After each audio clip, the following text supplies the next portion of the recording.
Canal 6 Internacional presenta Foro del 6.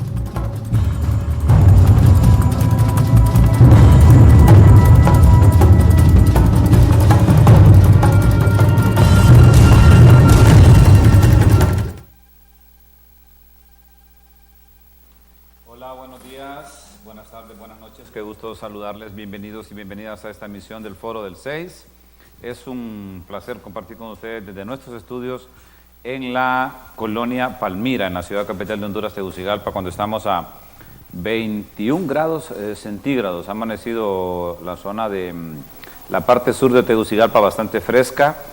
En la zona de Ojojona y Santa Ana ha amanecido bastante nublado. Todavía a esta hora hay colas para llegar a la Universidad Tecnológica Unitec. Los que vienen del sur hacia el norte hay que manejar con muchísima precaución y sobre todo con muchísima calma. Quiero destacar algunas notas de las últimas horas en relación a lo que ha pasado en el país. Ayer la plataforma de la salud y la educación salió a las calles y una marcha que inició desde la Universidad Nacional Autónoma de Honduras, hizo un recorrido por todo el Boulevard Suyapa y llegó hasta el Congreso Nacional de la República. En el Congreso Nacional de la República empezaron las bombas lacrimógenas, empezaron los disturbios, empezaron las peleas, empezaron los enfrentamientos. La mayoría de los muchachos que encabezaban esta marcha a esa hora, cuando ya se había ido la doctora Suyapa Figueroa, se había ido el Huicho y los que dirigían la marcha. Y la mayoría de jóvenes, de las personas que quedaban eran jóvenes. Y hubo un enfrentamiento. Esto originó que se incendiara el edificio Midense Soto. El edificio Midense Soto. Y a esta hora aún hay consecuencias, está de nuevo tomando fuego. Ya el cuerpo de bomberos está en ese lugar para verificar si no puede complicarse un poco más la situación. Lo cierto es que tomó fuego el edificio Midense Soto en la ciudad capital de Honduras, Tegucigalpa, en el centro de la ciudad capital de Honduras. Esto por las situaciones de enfrentamiento. Mire, la policía no sé qué ha dicho, no he escuchado qué ha dicho Yair Mesa, pero los manifestantes dicen que fue una bomba lacrimógena la que fue a dar a esa zona y que eso provocó el incendio. Yo voy a aprovechar este espacio para hacer un llamado contundente a la policía. Ayer golpearon a un camarógrafo de Canal 11. Le golpearon parte de su ojo en San Pedro Sula. Hay un video que se ha hecho viral en las redes sociales en relación a este incidente. Primero, expresar nuestra solidaridad al compañero de Canal 11 de San Pedro Sula por este incidente. No podemos estar en eso, perdónenme. Los periodistas y los camarógrafos andan trabajando en las marchas. Los periodistas y los camarógrafos andan haciendo su trabajo en las marchas. Es más, todos los medios de comunicación ahora hemos comprado aparatos especiales para el gas. Están trabajando ahí los colegas. La mayoría de los periodistas, los manifestantes los conocen, los policías los conocen y los que no, algunos andan identificados. Pero no pueden estar atacando a los periodistas, por favor. Vamos a pedir respeto y vamos a pedirle al Colegio de Periodistas que se pronuncie con contundencia sobre esto. Mire, el colega camarógrafo de Canal 11 ayer fue golpeado en un video que se ha hecho viral en el que un policía le da un certero golpe en la ceja. Le golpea la ceja, mire, ese video se hizo viral. Miren, tengan cuidado con lo que hacen porque ahora todo el mundo graba. Mire, ahí está, justamente ahí, mire, ahí prácticamente lo noquea, el muchacho siente el fuerte golpe y ahí queda casi indefenso, queda literalmente indefenso, y la policía en esa actitud de soberbia y altanería, todavía tirando más bombas, no pueden hacer eso. Vamos a exigir respeto, por favor, para la actividad periodística, para los periodistas, para los camarógrafos. Por favor, respeto de todos los sectores de la sociedad. Esto ya no puede seguirse dando. Y más adelantito lanzaron una bomba lacrimógena a un bus, dentro de un bus. Óigame bien usted, ¿cuál es el propósito de tirar una bomba en un bus? Que se muera la gente. Imagínense que en ese bus vayan niños, vayan niñas, se muere alguien. Se muere alguien. Mire, gracias a Dios, ayer el colega Carlos Martínez estuvo hasta las 11:30 de la noche en una cobertura especial en su programa En la Mira, dando seguimiento a ver si había fallecidos, pero gracias a Dios no hubo fallecidos. Hubo personas ingresadas al Mario Catarino Rivas, pero la información a eso de las 11:30 de la noche era que se habían recuperado. No podemos estar en eso, por el amor de Dios. Mire, qué grosería esto. Si estuviese en otro espacio diría palabras más fuertes, porque este foro lo ven niños, pero es una grosería hacer eso dentro de un bus. ¿Cuál es el propósito? Prevenir. ¿Cómo va a ser prevención lanzar una bomba dentro de un bus? Eso no puede ser posible. Eso no puede ser posible. Por favor, corrijamos eso. Señores de la policía, corrijamos eso. Y yo no sé por qué tiran tanta bomba lacrimógena. No sé por qué están tirando tanta bomba lacrimógena. Contaminación recurrente y permanente. Bueno, lo otro que tengo que destacar también es que ayer, mi querido Wilmer, salió de nuevo el Partido Nacional. Ayer de nuevo, por segundo día consecutivo. Esto me está recordando lo que pasa en Venezuela. Cuando la oposición sale a las calles, Nicolás Maduro Moros convoca a su gente. Cuando Nicolás Maduro convoca, la oposición convoca a su gente. Pareciera que así estamos en Honduras. La plataforma ha convocado durante 2 días consecutivos, me imagino que hoy también, a ver si hoy salen de nuevo los nacionalistas. Vamos a estar en este jueguito. Vamos a estar en este jueguito. Ayer salieron los nacionalistas y el presidente de la República, Juan Orlando Hernández. Y salió Salvador Narrala corriendo, diciendo que no. Del Zelaya también.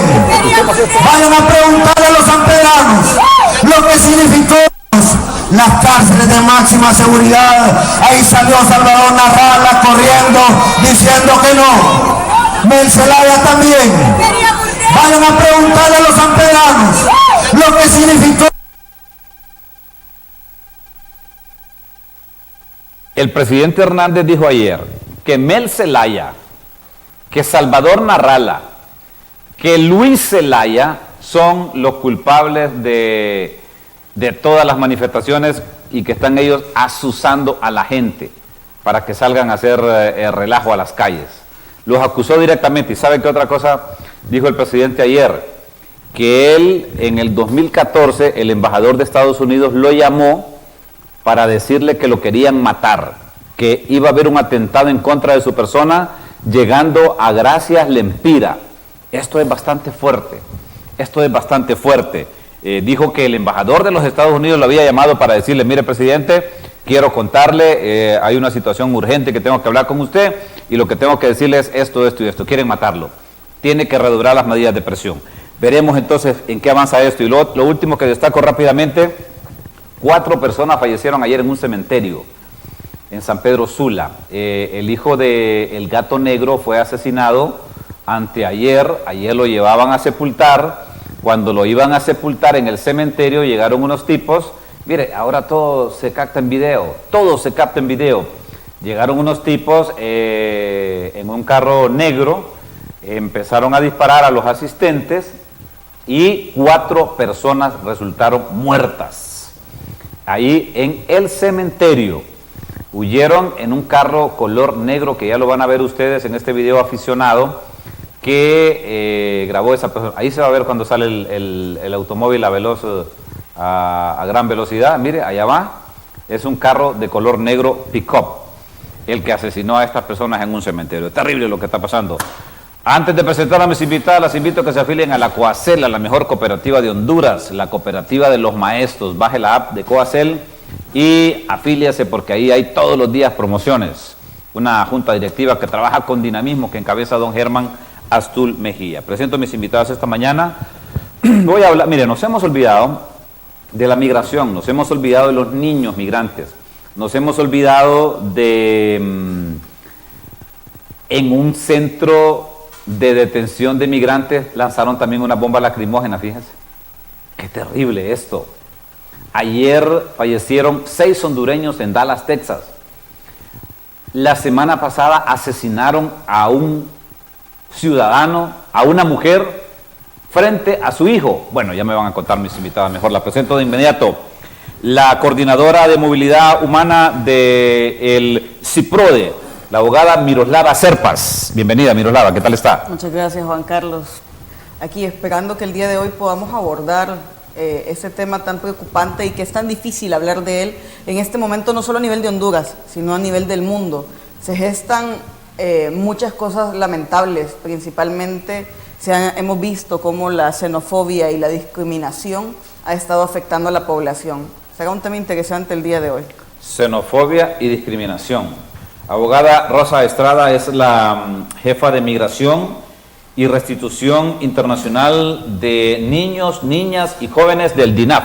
Así es. Bienvenida, abogada, ¿qué tal está? Muchas gracias, buenos días, Juan Carlos. Esperamos poder abordar la temática el día de hoy de una forma bastante objetiva y poder alcanzar los objetivos también de dar a la luz la situación que está ocurriendo, sobre todo con los niños migrantes hondureños. Antes de entrar con los niños, Miroslava y abogada Rosa, se enteraron que fallecieron 6 personas en Dallas ayer en un accidente automovilístico, y quiero consultarle cuál es el proceso, el mecanismo para repatriar, en este caso, a esos ciudadanos. Seguramente los familiares que se encuentran en Dallas podrían abocarse al consulado de esa ciudad hondureño para poder solicitar si esos cuerpos pueden ser repatriados al país, si ese es el deseo de ellos, ¿verdad? Porque no sabemos si ya estaban instalados allá en Estados Unidos, sino también desde aquí de Tegucigalpa pueden abocarse a la Dirección de Protección al Hondureño Migrante en Cancillería para que puedan ellos hacer esa solicitud. Luego les harán un estudio social para poder determinar la situación económica de ellos y darles o no esa proceso es dinámico, abogada, es rápido, es expedito. Sí, últimamente ha sido bastante dinámico. Antes repatriar un cuerpo resultaba bastante oneroso y en el tiempo también, pero hoy en día ya con esta nueva disposición que ha tenido el Gobierno de la República a través de la Subsecretaría de Asuntos Consulares y Migratorios, entonces sí podría hacerse esta petición y ver si es factible el retorno de los cuerpos. Bueno, ojalá que sea posible. Miroslava, y tremendas complicaciones están teniendo los hondureños migrantes en los últimos días, ¿no? Sí, yo creo que es importante mencionar que en este momento hay políticas migratorias en el mundo, principalmente en Estados Unidos y México, que atañen directamente a nuestra población hondureña. Como organizaciones, como defensores y defensoras de derechos humanos, estamos bastante decepcionados de los acuerdos que en algún momento tuvimos con el gobierno de México frente al trato de la población migrante. A inicios de este año recibimos al Comisionado Nacional de Migración de México y estuvimos sentados conversando con la sociedad civil y llegando a acuerdos de trabajo conjunto, de coordinación, para poder garantizar que la población que estaba saliendo de Honduras con necesidades de protección recibiera esta protección. Sin embargo, hemos tenido múltiples comunicaciones desde aquel país donde la población nos expresa: estamos detenidos, no se nos está dando el derecho a peticionar asilo o se nos está negando el paso. Definitivamente son cuestiones que no podemos constatar, pero nuestro deber es creer en la gente, es creer en las víctimas y también creer en las organizaciones de México que nos están reportando no tenemos acceso a los centros de detención. La situación se ha endurecido para nuestra población. Definitivamente esto se debe a la política de tolerancia cero del gobierno de los Estados Unidos. Es decir, esta política está bajando en la geopolítica que ejerce Estados Unidos en la región. Podemos observarla, ahora México se ha convertido en el muro de Estados Unidos, pero también Guatemala ha firmado un convenio para ser un tercer país seguro. ¿Qué significa ser un tercer país seguro? Significa que la persona que llegue a México o a Estados Unidos va a ser devuelta a Guatemala, porque Guatemala va a ser un tercer país seguro donde la población debe pedir la protección internacional.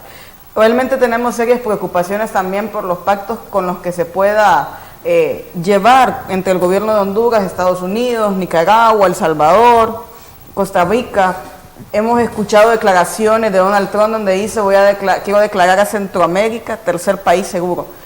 Realmente, ¿qué va a pasar con nuestra población que tiene necesidades de protección y que el Estado de Honduras ha sido incapaz de brindar esa protección y se ha visto en la necesidad de cruzar las fronteras y buscar protección internacional. ¿Qué va a pasar con esta población? ¿Qué va a pasar con toda esta población transcontinental? Este flujo de migrantes que atraviesa Honduras y que lógicamente su destino no es Honduras porque no les ofrecemos tampoco protección. Entonces, ¿qué va a pasar con toda esta población? Tenemos serias preocupaciones. La migración es uno de los temas más delicados para abordar en el mundo en este momento. Y sin embargo, en Honduras, que es un país altamente expulsor de población migrante, se mantiene bastante silencio. No es un tema que esté en la agenda pública a diario. Sin embargo, somos uno de los países que más expulsa población. Con las organizaciones de sociedad civil, creemos que a diario están saliendo de forma irregular del país más de 500 hondureños. ¿Diario? Diario. Ellos se van por ilegales, de forma ilegal. Irregular. Son personas que salen del país sin documentación, sin papeles, que salen del país de forma irregular y creemos que la mayoría tienen necesidad de protección. Y eso, Miroslava, es una complicación porque cuando detienen a alguien y no tiene papeles, difícil identificar de qué país es. Quizá ellos en la premura de una complicación, muchos dirán que ni siquiera son de Honduras, para que no los deporten a Honduras. Bueno, yo creo que hay un tema que es importante y es también comprender lo que establece el derecho de asilo en la región. Ajá. Es decir, una persona para peticionar el asilo según el Estatuto de Refugiado y la Convención de Cartagena no debería de tener mayor complicación por no portar un documento de identificación, porque eso es algo que lo debe constatar el Estado que está conociendo la solicitud de asilo. Sin embargo, debido a la gran demanda de población hondureña que está saliendo, entonces los estados, principalmente México y Estados Unidos, se ven atacados, y principalmente México, sus sistemas colapsados, y lo que pasa es que empiezan a poner una serie de requisitos para que la persona pueda obtener el derecho a asilo. Primero es documentación personal. Segundo, que no la anda. Que no la andan en la mayoría de los casos porque sí, la población hondureña pues tiene bajo nivel de acceso a la educación y esto también impide que tenga bajos niveles de acceso a las instituciones del Estado y demás. Entonces, pero también no solo piden identificación, sino que también piden pruebas y la gente no denuncia en Honduras. Solo permíteme hacer una pausa rápidamente y seguimos con eso. Pruebas, nos quedamos en pruebas. Y luego le doy la palabra a la abogada para que me comente también sobre este tema. Ya regreso aquí en el Foro de 6.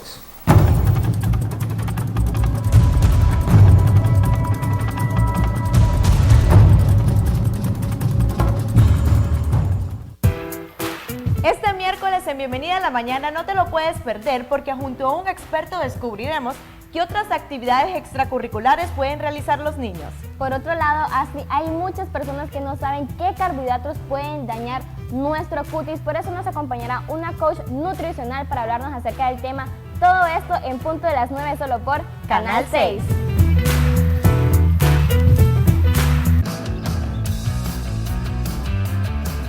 El cambio por un registro vehicular más seguro continúa. Esta vez es el turno para las motocicletas sin placas.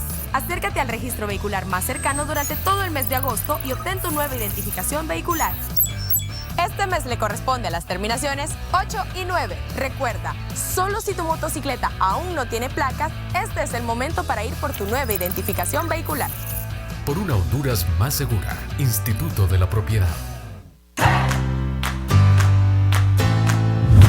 Este miércoles en Cocina en Casa es miércoles de cocina coreana. Así como lo oyen, algo bastante delicioso vamos a hacer, así que no se lo pueden perder a las 11 de la mañana aquí por Canal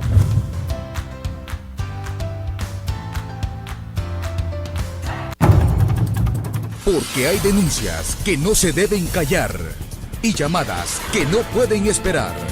2550-5009, la línea caliente.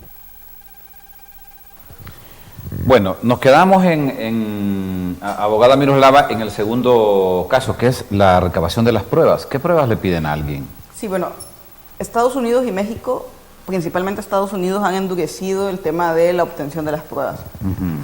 A la mayoría de personas, por ejemplo, lo que alegan los hondureños y las hondureñas es que están siendo expulsados del país mayoritariamente por la violencia.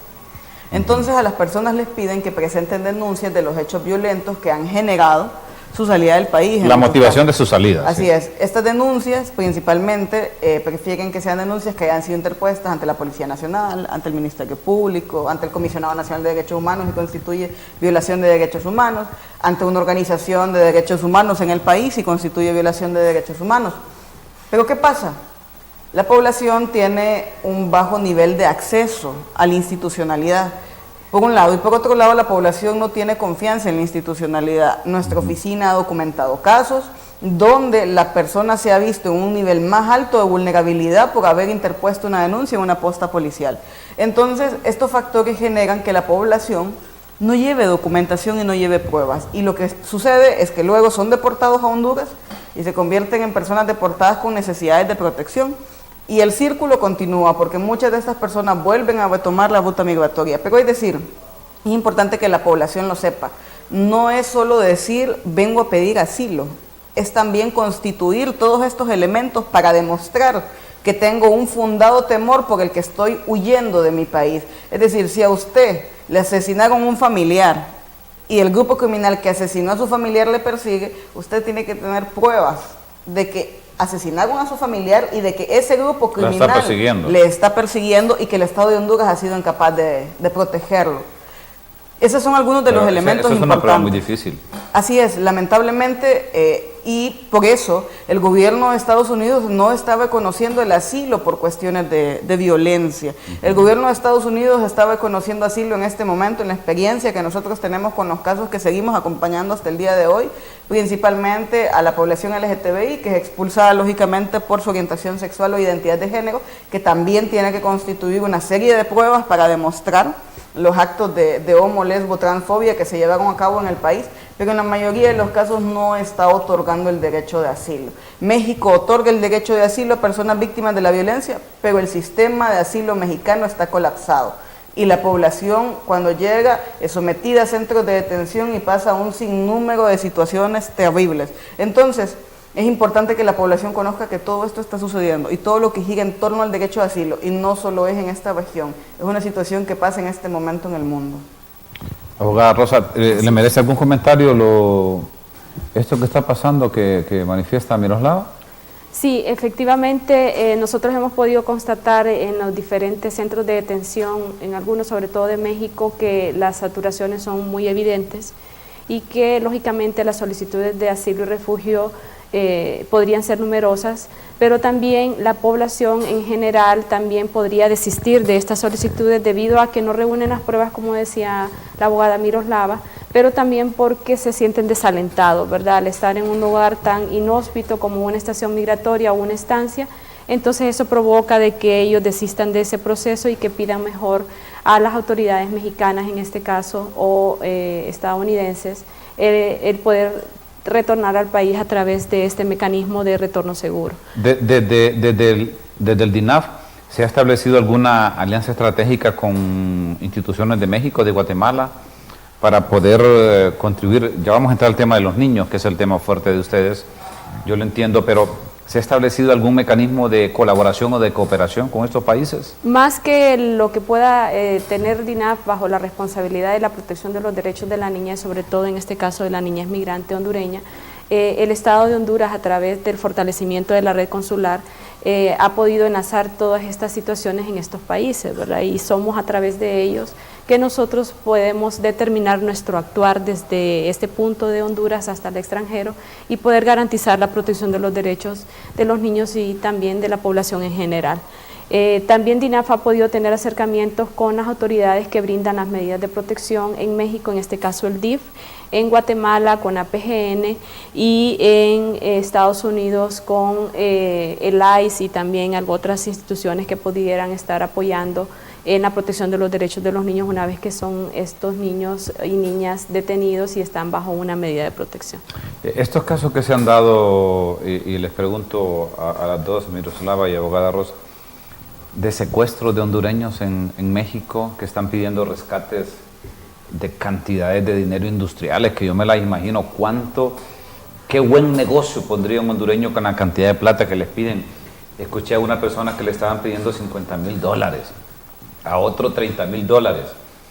Y el otro caso es de una hondureña que fue asesinada frente a su hija menor. ¿Qué investigación hay sobre eso o qué saben ustedes, Miroslava, sobre eso desde el CIPRODE? Bueno, realmente el tema del secuestro de migrantes no es nuevo. México, y yo sé que muchos mexicanos me han reprochado por esto, pero hay que decirlo, es el territorio más inhóspito para nosotros y nosotras como centroamericanos. Es el país donde hay cientos de desaparecidos de nuestro territorio. Es por eso que todos los años salen las caravanas de madres a buscar a sus hijos migrantes desaparecidos. No es nuevo. México es una de las rutas migratorias donde más vamos a encontrar tráfico y trata de personas, que se traduce en cárteles que también hacen secuestro de migrantes, que hacen captación para la trata de personas, tanto para la explotación sexual comercial como para la realización de acciones criminales. Muchos hondureños son forzados en el camino por estos cárteles a realizar acciones criminales en el proceso. Es decir, es una realidad, no es, y quiero aclararlo de esta forma, que la población mexicana sea inhóspita para nosotros, sino que estos grupos del crimen organizado que operan en México los con la Zetas presencia y todos esos, y la tolerancia del Estado mexicano, y que no es de ahora, es histórico, han venido causando todas estas afectaciones contra nuestra población migrante. Y usted le puede preguntar a la mayoría de migrantes que han llegado a Estados Unidos, muchos fueron secuestrados por estos grupos criminales, muchos fueron abusados sexualmente por estos grupos criminales, muchos incluso estuvieron al borde de la muerte por estos grupos criminales, y muchos lamentablemente no pueden contar su historia porque están muertos. Entonces esta es una realidad, no es algo nuevo, siempre lo hemos dicho a la población. Sabemos que la población es expulsada por temores fundados, pero también es importante que la población sepa que la ruta migratoria es sumamente peligrosa y que son cientos de personas que se encuentran en esta condición. Abogada Rosa. Sí, nosotros partiendo de que migrar es un derecho, también hemos hecho hincapié en todos los espacios que hemos podido, y en el día a día que nosotros tenemos contacto con la población migrante retornada, sobre estos riesgos, ¿verdad?, que ya decía la abogada Miroslava, son efectivamente, es decir, uno entra ya al Estado de México y uno puede ver algunos rótulos en los que le dicen cuida a tu hijo, tenlo siempre cerca contigo, porque puede ser, hay campañas fuertes en México en las que incluso la población en general, porque sí es una situación bastante cierta de que muchos de los niños lamentablemente podrían ser secuestrados para fines delictivos, para la explotación sexual, para la extracción de órganos y todo lo que esto puede conllevar, ¿verdad? Una situación bastante difícil para las familias.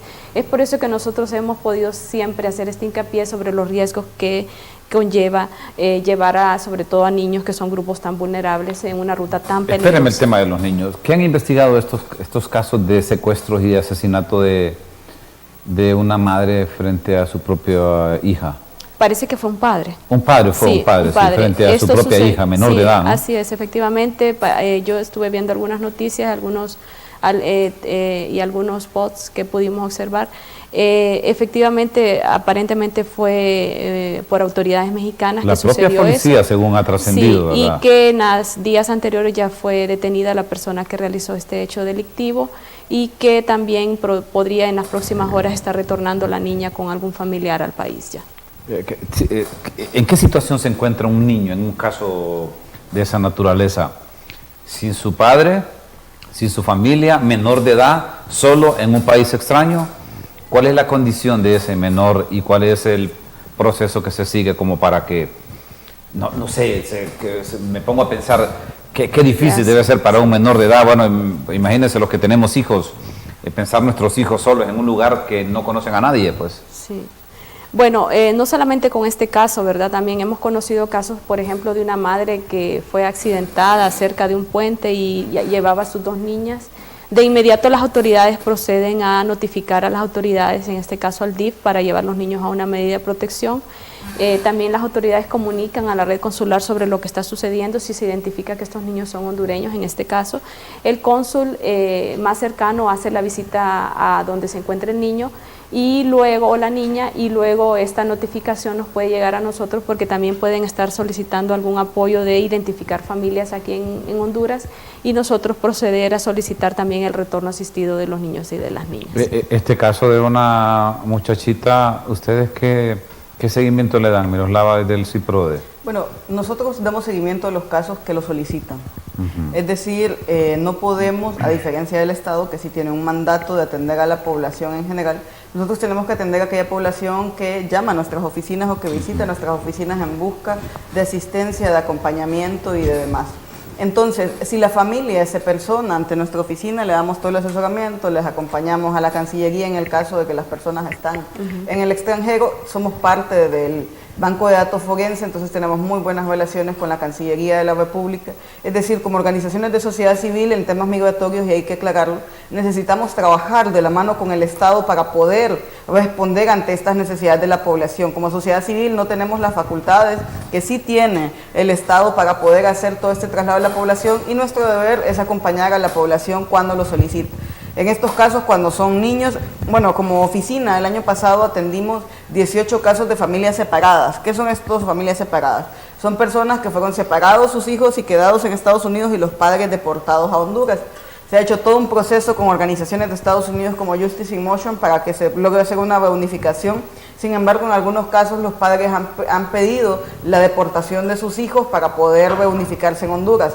Tenemos serios problemas en ese tema con el gobierno de Estados Unidos porque incluso algunos niños han sido entregados a familiares que están allá o a familias temporales e incluso algunos dados en adopción por el gobierno de Estados Unidos. Hay toda una serie de violaciones de derechos, de abusos de derechos civiles, como le llaman allá. Pero esa es una normativa estadounidense. Así es, y lamentablemente es bastante dura y para nosotros es muy doloroso porque son padres y madres muchos que no van a poder encontrarse probablemente con sus hijos porque las leyes de Estados Unidos les están protegiendo en aquel país y como llegaron voluntariamente a aquel país a entregarse y a peticionar asilo, entonces están dando toda esta serie de violaciones de derechos. Hay organizaciones como Justice in Motion, como Al Otro Lado, que están haciendo muchas cosas por ayudar a esta población allá. Sin embargo, frente al gobierno de Donald Trump, pues los migrantes y principalmente los latinoamericanos y más allá los centroamericanos, somos lo peor.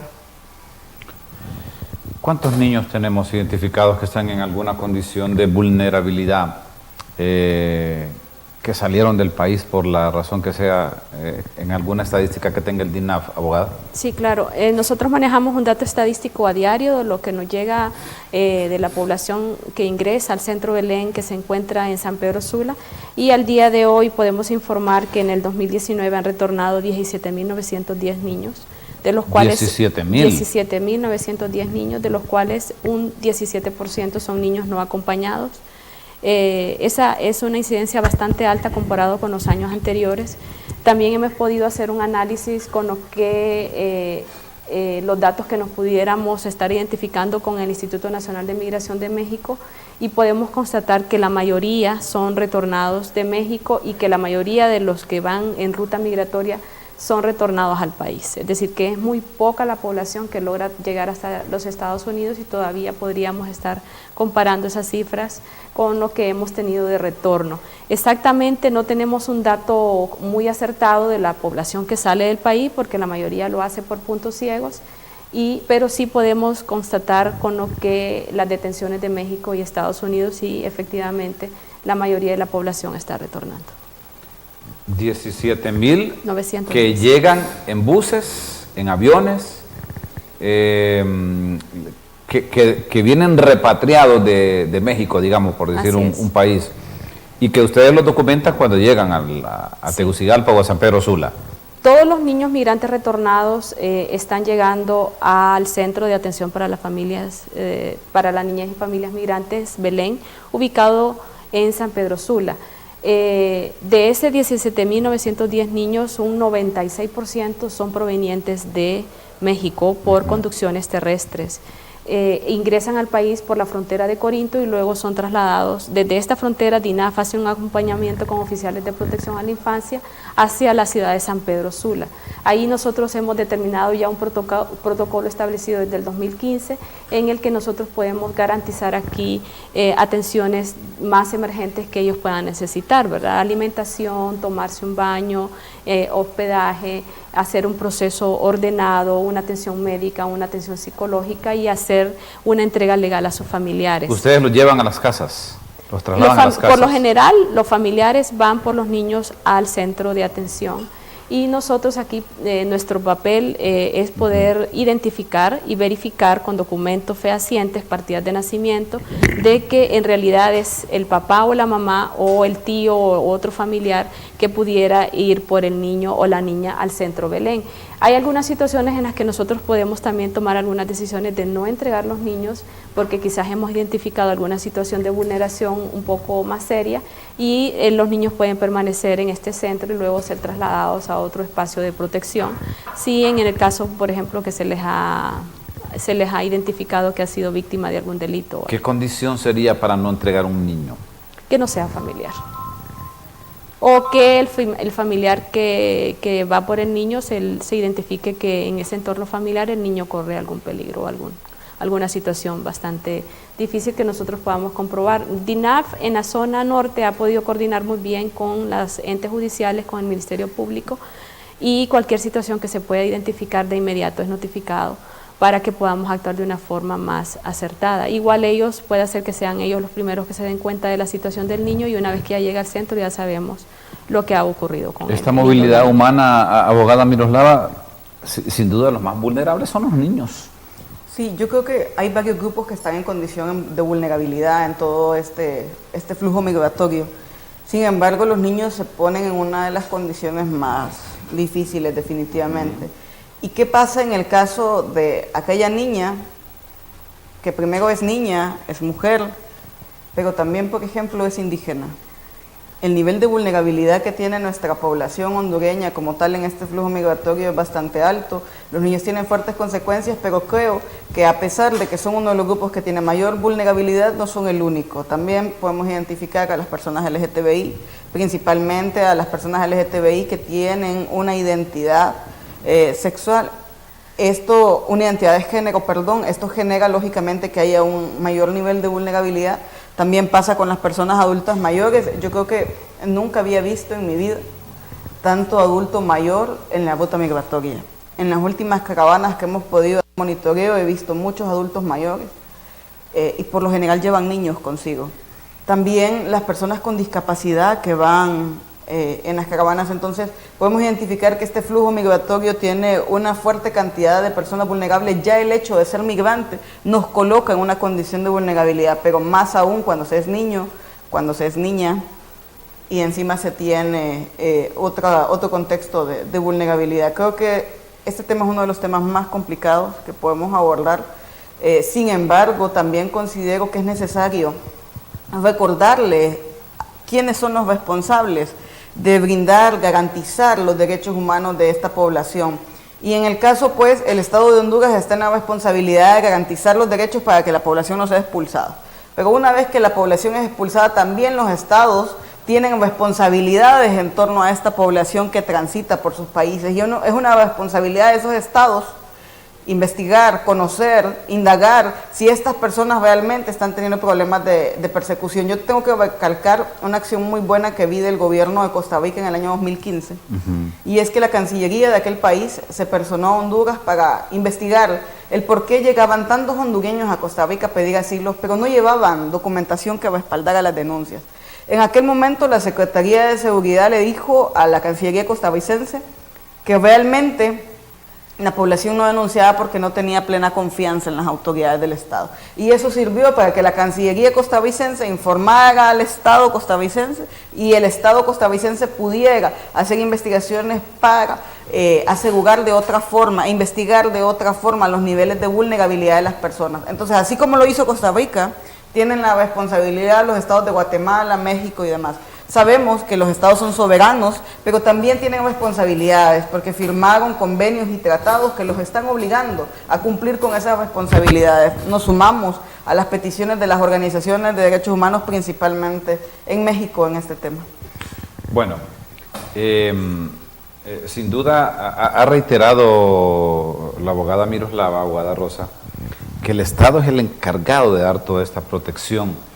Y hay políticas definidas, claras para evitar. Yo he escuchado campañas intensas, incluso en los medios de comunicación, para que la gente no se vaya. ¿Ha calado esto en la gente para evitar esa migración masiva? Sobre todo ahora que el tema es niños y que Aparentemente para los niños hay un proceso de mejor trato, digamos, si cabe este término, para cuando son detenidos en ese trayecto hacia Estados Unidos.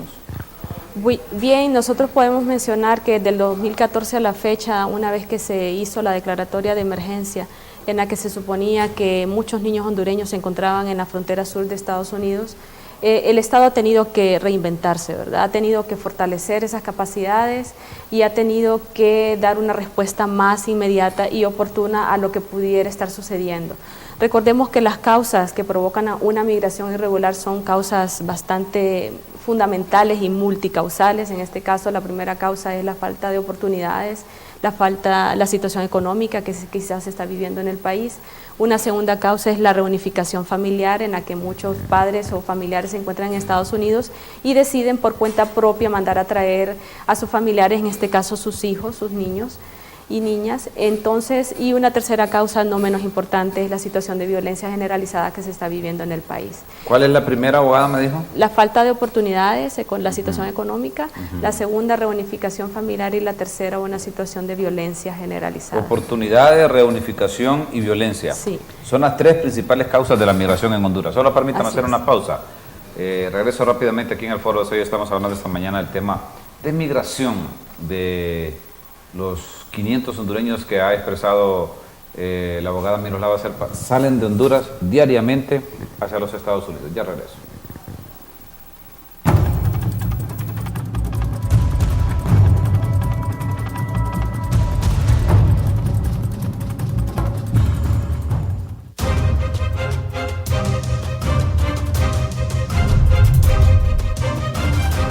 Cada día trabajamos para llevarte las noticias más importantes del país y el mundo.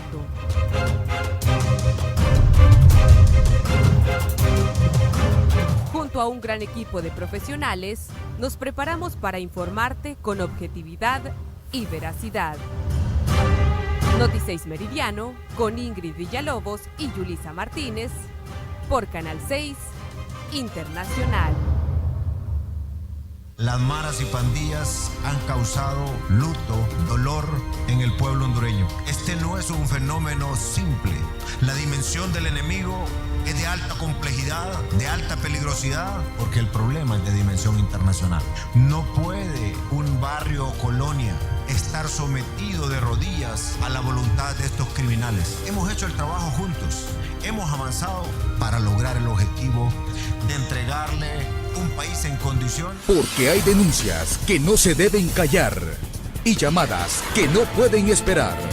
2550-5009. La línea caliente de Canal 6, donde su voz sí se escucha. En Canal 6 somos originales. Creamos hace 36 años una forma de cubrir y transmitir noticias sin manipulación. Dame la cámara. Somos cátedra, somos escuela. Volvemos cuando las noticias lo ameriten aquí, en Canal 6, el canal del pueblo hondureño. Hemos formado y forjado camarógrafos, editores, productores y periodistas. Evolucionamos al profesionalismo. Trabajamos siempre fortaleciendo los valores, pero manteniendo intacto nuestro compromiso y solidaridad con el pueblo. Por historia y convicción, somos escuela, somos referencia. Nosotros unimos lo que otros dividen. Somos Canal 6.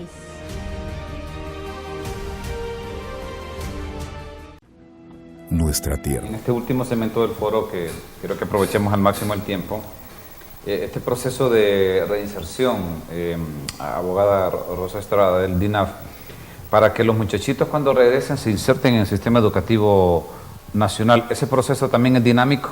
Así es. Desde el Centro Belén nosotros tenemos ahí una fuerza de tarea integrada de las instituciones de gobierno.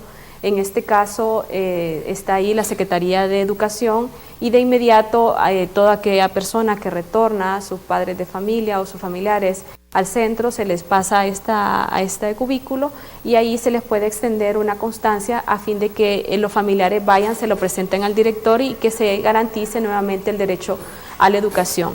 Hay algunos casos que resulta un poco más difícil porque quizás los niños llegan a una etapa del año que es bastante difícil poderles nivelar, pero para ello nosotros hemos podido establecer desde febrero de este año equipos de reintegradores regionales que son personal especializado, en este caso trabajadores sociales, que van y visitan los casos, es decir, hacen visitas a los niños migrantes retornados en los que se dejan localizar, porque en algunas situaciones, en la mayoría, es bien difícil poderles dar un seguimiento cuando cambian de dirección o cuando cambian de número telefónico. Aún así, hemos logrado en el Valle de Sula poder reinsertar varios niños al sistema educativo. Posteriormente, la DINAF hace nuevamente una visita o una llamada telefónica para constatar que efectivamente ese derecho o otras situaciones que pudieran estarse complementando se pudieran estar dando en esa situación. Los procesos de reintegración son ejercicios que cierran como el ciclo de la migración. Comenzamos con un proceso de prevención, luego se da la situación de movilización que ha sido bastante dinámica en los últimos meses y luego se da las situaciones de retorno, la atención que debemos brindar, la protección desde todo ángulo transversal, desde el exterior hasta acá a Honduras, y luego nosotros estamos yendo más allá. ¿Qué sucede cuando el niño o el familiar salen del centro Belén? ¿Cuáles son las acciones estratégicas y concretas que el Estado de Honduras, a través de la institucionalidad, en este caso de la DINAF, tiene que hacer para poder garantizar estos derechos? Es bastante, tenemos algunas situaciones difíciles, no vamos a decir que damos seguimiento a todos los niños migrantes retornados, pero sí a los casos previamente identificados en el centro, que son casos quizás un poco más neurálgicos, que son casos en los que se han identificado necesidades de protección específicas y son aquellos casos también en los que el familiar sí tiene la anuencia de que nosotros le podamos visitar. Abogada Miroslava, ya tengo poco tiempo del foro. ¿En qué hemos acertado y en qué hemos fallado como país para este tema de la migración y de la movilidad humana? Bueno, yo creo que es importante comprender que son problemas estructurales los que están generando la expulsión de la población de Honduras y se originan en la corrupción y en la impunidad.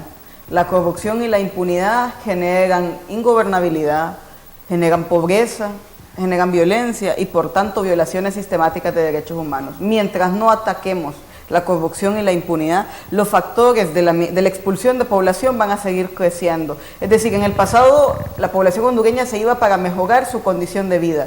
En el presente se está muriendo de hambre y de miedo y por eso se está yendo. Entonces necesitamos atender estas causas estructurales para garantizar que vamos a tener una prevención de la migración, para garantizar que vamos a tener una prevención de la expulsión. Es decir, la migración es un derecho humano y la población puede salir cuando quiere. El problema es que la población en este momento está siendo expulsada de Honduras y mientras no atendamos estas causas estructurales, la población seguirá siendo expulsada de Honduras.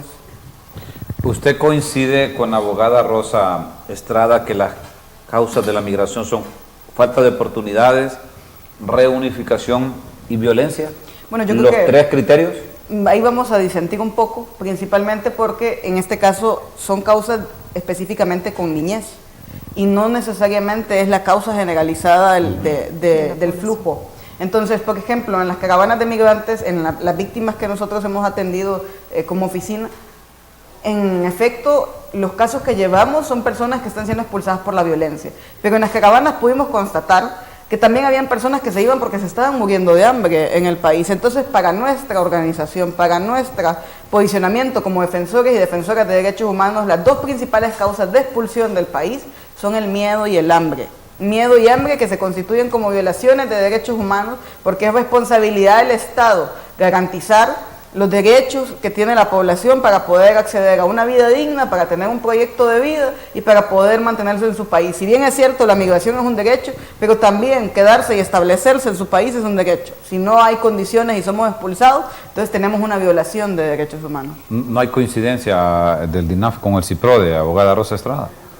Efectivamente, ya como lo ha indicado la abogada Miroslava, son causas que nosotros hemos identificado.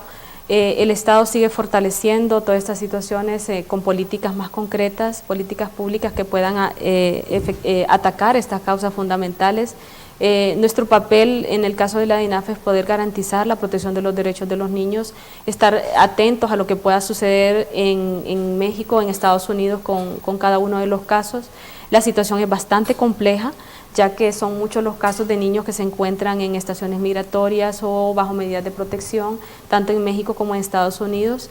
Lo más oportuno que nosotros podemos hacer es poder ser ágiles en brindar un apoyo más concreto cuando queremos identificar que el niño está retornado y qué familiares pudieran recibir al niño acá, qué acciones se podrían hacer para poder pedir retornos asistidos de inmediato para que los niños puedan estar Mire, tengo ya 2 en el minutos país. apenas. Quiero que me contesten rápidamente esto. Dice, ¿qué puedo hacer cuando un mormón me llevó mi hija, la sacó del país sin mi permiso como padre?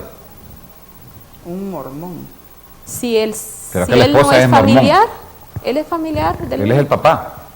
El papá está haciendo la denuncia. Y dice que no le dieron permiso. Mi hija la sacó del país sin mi permiso como padre. O sea que la madre se llevó al niño. No está Lo diciendo sacan que clandestino. un ¿Lo sacó el mormón. papá? No, la mamá. ¿Qué puedo hacer cuando un mormón... Si no- un mormón es no una es persona pariente. mormón. No es un Me llevó mi hija, la sacó del denuncia. país sin mi permiso como padre. Bien. O sea que papá no le dio permiso y la sacó del país. Es una acción penal. Aquí cabe el delito de sustracción de menores. Yo le recomendaría a esa persona que vaya al Ministerio Público, que ponga esa denuncia y que también se pueda personal a Interpol para que se pueda hacer ahí el levantamiento de una alerta amarilla, que si esta niña o este niño pasa a un punto fronterizo, entonces poder identificar que ese niño está ahí, ¿verdad? Cuando son padre o madre, entonces DINAF sí puede atender desde las diferentes oficinas regionales, el poder aplicar también la alerta amarilla y que podamos aplicar el convenio de sustracción internacional de la Haya de 1980 para estos casos. 30 segundos, Miroslava, por favor, se me fue el tiempo. Un mensaje final rápidamente. Bueno, yo creo que invitaría a la población a no olvidar a las personas que están siendo expulsadas de este país a diario y también a recordarle al gobierno cuáles son sus obligaciones ante esta población que está siendo expulsada. No podemos irle a exigir a los estados vecinos que se hagan cargo del problema que ha sido generado por nuestro propio estado. Abogada, rápidamente, 15 segundos. Nosotros, como siempre, nuestro llamado es a no arriesgar a nuestros niños y niñas a una ruta migratoria llena de muchos peligros. Tanto el que se va, si bien es cierto, podrían estar saliendo 500, pero están retornando un aproximado de 1000 compatriotas al país. Les agradezco que me hayan acompañado esta mañana. La abogada Miroslava Serpas, que es la coordinadora de movilidad humana del CIPRODE, y la abogada Rosa Estrada, que es la jefa de la Dirección de Migración y Restitución Internacional de Niños, Niñas y Jóvenes del DINAF. A ustedes gracias por esa sintonía, es un placer como siempre compartir con nuestros televidentes y radioescuchas. Si el creador del universo lo permite, nos encontramos mañana de 7 a 8 de la mañana, siempre aquí en el Foro del 6. Que Dios bendiga este hermoso país, que es suyo y que es mío. Con permiso.